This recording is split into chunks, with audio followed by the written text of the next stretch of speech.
Hi, I'm Ayman Sahai, qualified chartered accountant and data scientist.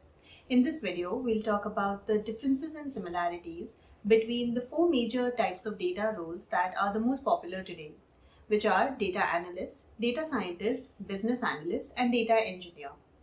Now, in order to understand each of these roles, I created a web scraping project which scraped 400 jobs from the Naukri.com website, which is the most famous job listing website in India. So, 100 jobs for each of these categories, totaling 400. So, for each of these roles, we'll define a problem statement that is related to the web scraping topic. And then after that, we'll talk about the function of each of these roles and then talk about the skills required for each. So now let's start with the data engineer. Now the problem statement for a data engineer would be, how efficiently can I scrape, store and manage the data of the job listings and make it available for use? So a data engineer would go from this, which is your Naukri website, and then extract the data by writing some code and then transform that data and clean the data and then load it into a database, or in our case, a CSV file. So a data engineer went from the raw data to a clean structured data, which would be further available for analysis for data analysts and data scientists.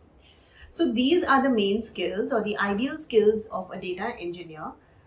And these are what we got from the 100 jobs scraped. Of course, you will see some kind of differences between this, but let's talk about that in the end. Now let's talk about a data analyst.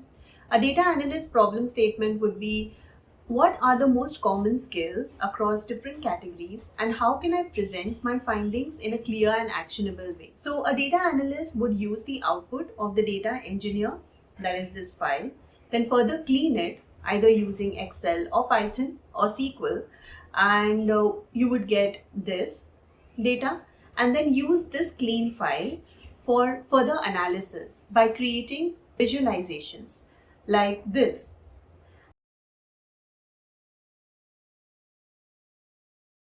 And then bringing it all together in the form of a dashboard.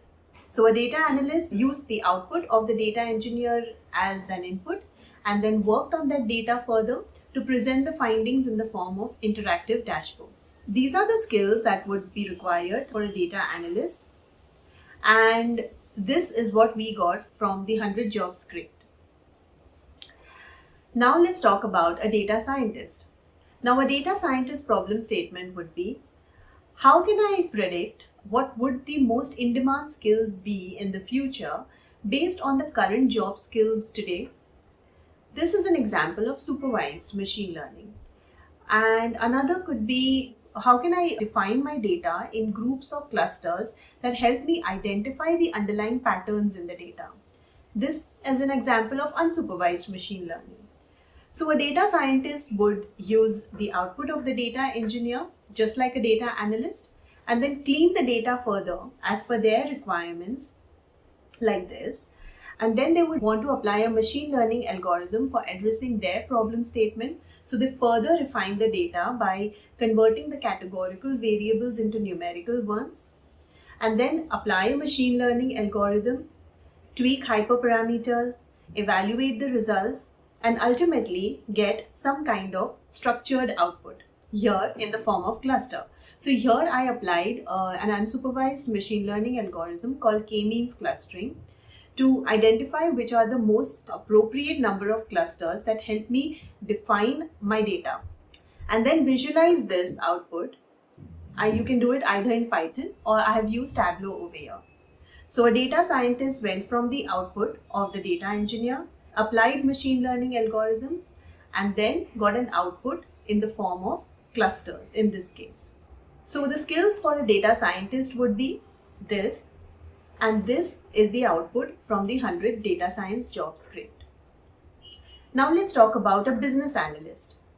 Now a business analyst problem statement would be, how can I use the complex outputs of a data analyst or a data scientist and align those to the business goals? The essence of a business analyst work is aligning the outputs to business goals. So a business analyst would go from the dashboard created by a data analyst and further refine that dashboard, or create additional visualizations like this for addressing other questions like which are the top 10 locations across different job categories. So these are the skills required by a business analyst, and this is what we got from the 100 job script. I tried to explain all of these rules sequentially, how the output of one would be used as an input by another. Now coming to the skills, earlier I mentioned that what would the ideal skills be and what we got from our analysis. Now obviously there wouldn't be 100% match.